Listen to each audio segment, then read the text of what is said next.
I'm really sorry. Please don't look at me like this. You've done some emotional support. We.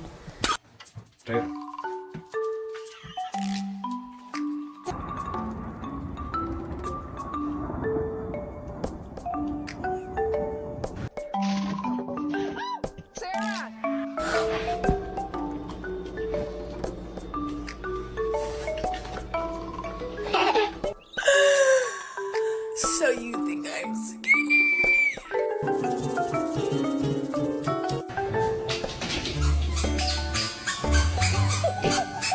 Yeah, I love you.